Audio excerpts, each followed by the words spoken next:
always, I prefer to start with a fresh, clean wig, especially if it's been locked away in a bag for a while. Once washed, it's time to block. Don't skip thorough blocking on this one because it's going to be a lot of pulling and pretty heavy.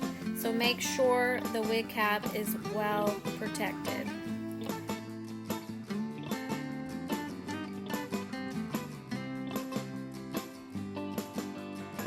Once your wig is blocked, dry it with either a wig dryer or with a blow dryer. You can do a really quick power dry. Just make sure that it's drying in the direction of the hairstyle. And then once dry, set it with a 1 1/4 inch iron, again going in the direction of the hairstyle.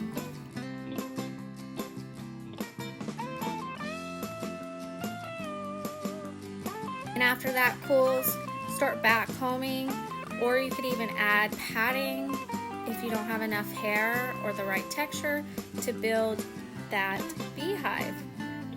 This wig was probably not the right texture, but it did have enough hair, so I just built the beehive with its own hair, added 1 rat to help build out a little bit more of a square look, a little bit more body right at the front, and then at the end I decided I wanted to create some faux bangs, so I just took a section of hair from the back, wrapped it around and hid it under the front wave.